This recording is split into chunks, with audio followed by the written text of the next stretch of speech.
Hey y'all, and welcome to the Sprinkle Factory YouTube channel where we cover everything culinary. This is Chef Sprinkle and I'm back with another delicious recipe. Make sure you guys hit the subscribe button and join our Sprinkle family.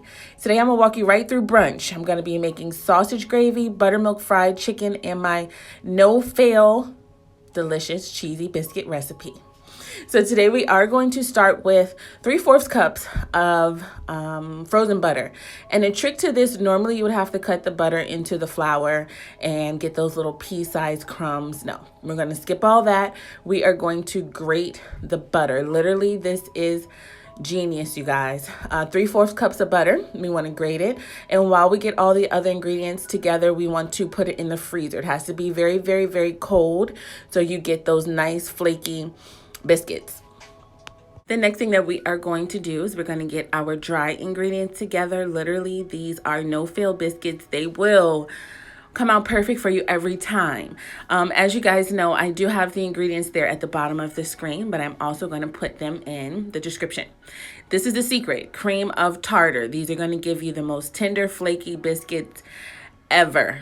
Seriously. So 1/2 teaspoon of cream of tartar, and that goes in the biscuits. I know you guys probably never seen that before, but if you struggle making biscuits, and I'm gonna keep it real with y'all, I could never make biscuits until I figured out the secret of cream of tartar, and they come out perfect every time. So you want to take the butter out the freezer and we want to put it into the dry ingredients. Stir it around, get the butter coated with the dry ingredients, and you're all set there. With the butter being grated like this and cold, as the butter melts, it's going to create those nice flaky layers in the biscuit. So of course, the next thing that we're going to do is we're going to start incorporating our wet ingredients. Super, super simple, guys. 1 cup of milk and 1 egg. That's all you need for the wet ingredients. We want to mix this just until it's combined. You may even have some dry pockets, but don't worry because we are going to knead this through the rest of the way. So mix the wet ingredients in just until, like I said, it starts to combine, and you'll have a nice tender biscuit, and they will not be hard like mine used to be. They'll be very, very, very moist and tender. Now, of course, as you see, I added in the 1/2 cup of cheese as well. Mix that in, and you want to flour your board or your countertop with whatever you're using, and you want to kind of mix these just until the dough starts to stick to itself. Like I said, it might look a little dry and crumbly right now, but trust me, all of that butter in there is nice and flavorful and ready to do its thing on these biscuits, y'all. Okay, so as you see, I was able to get everything together. Pat it down. You don't have to use a rolling pin. Just kind of pat it down with your hands as thick as you would like it. I made thinner biscuits because, as you guys see in the title, we got a lot going on. So we want to keep everything equally and evenly proportioned. I'm just using a biscuit cutter, y'all. If you don't have a biscuit cutter, dip a glass in some flour. Cut your biscuits out. Same thing. Just make sure when you cut down and you lift up, you do not twist the cutter. Okay, that's going to seal off the edges and it's not going to allow it to rise and do its thing like it's supposed to.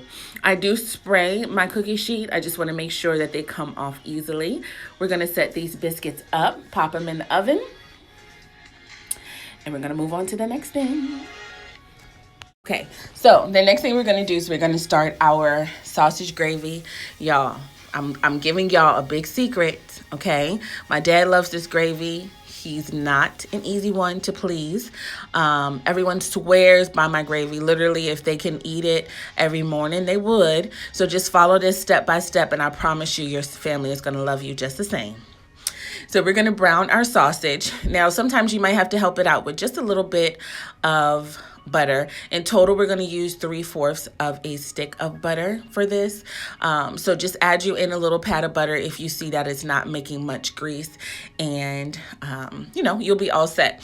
I like to cook my sausage until it's crispy. It actually gives for a deeper flavor in the gravy, and I think it's super, super delicious that way. So we just add in the rest of our stick of butter. So as you see, 3/4 cups in total. And the reason why we're putting butter in right now is because now we have to make the roux. So we have to make the thickening agent of the gravy. If we did not make a roux, you're just going to be serving sausage milk, which is probably not a good thing. So just follow it step by step and it will come out perfect. So after we get all the butter melted, we want to add in the flour. We're going to add the flour in and we are going to cook it just a bit, just to kind of get that raw flour flavor out. We don't want to cook it into like a brown roux like you would for a gumbo. Just literally cook it for about 2 to 3 minutes. Make sure all that raw flour is out of raw flour taste is out of the gravy. And I have my pot here probably on like a medium, maybe go medium to high heat if you're going to constantly stir it like this. But it really just takes patience. So after we do that, of course, we're going to season it with our Just a Sprinkle all-purpose seasoning. It literally serves every purpose that you need it to serve in the kitchen. Literally everything, y'all, from poultry to seafood to beef to pork to vegetables. As you see, I'm making gravy, literally everything. The website link is going to be down in the description, and literally everything that you season with it is going to be delicious. Okay. Now the next thing, y'all, okay, I'm tired. Okay, I'm back. Gotcha.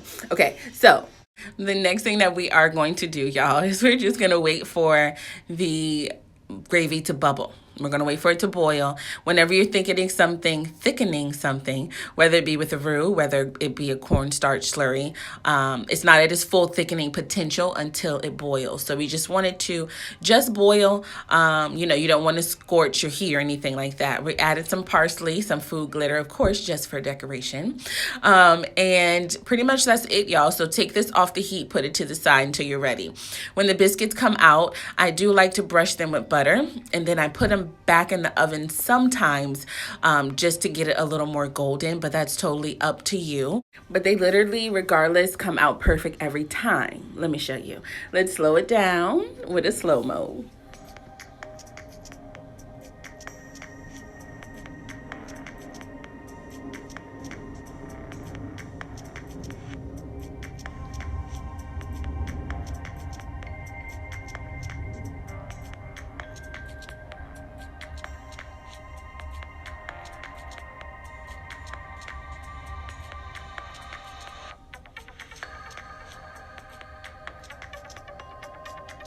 And just like that, simple.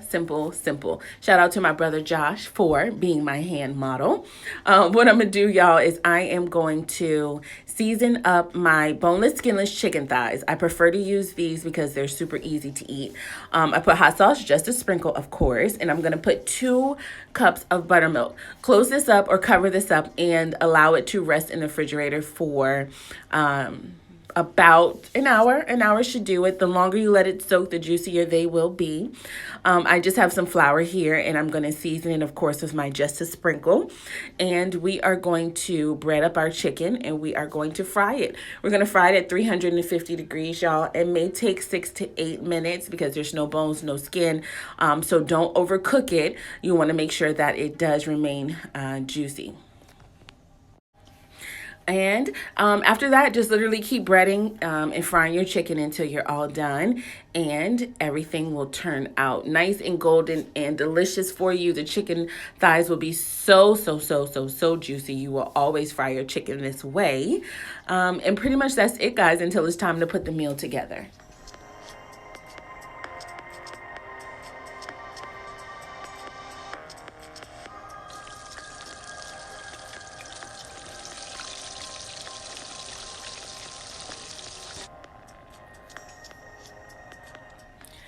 Now, we plate everything up.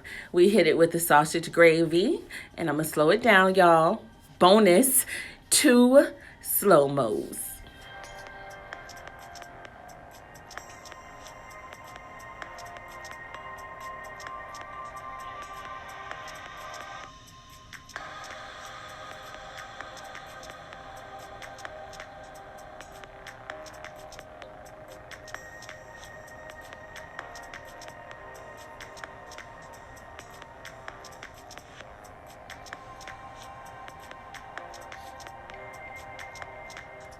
Just like that, y'all. Super simple. I know my grandma would say this is finger licking time. My grandma always threw down on some breakfast, y'all. She threw down on everything, but breakfast was one of my favorites because when we went to visit her, of course, we all woke up and it was morning. Everyone was loving on each other. Good morning. How'd you sleep? All those amazing feelings. And you sit down around the table with your family, all love, all support, just amazing. So definitely breakfast and brunch, if you guys see me posting a lot of that, is very, very special to me. And I hope I can make it special for your family. Thank you guys so much for watching. I love y'all. You see on top, I drizzled a bit of honey. Take my word for it, sis. You got to do it, okay? Makes the meal. Thank y'all. I love y'all. Like, comment, subscribe, share with all your friends. And as always, I'll see y'all next time.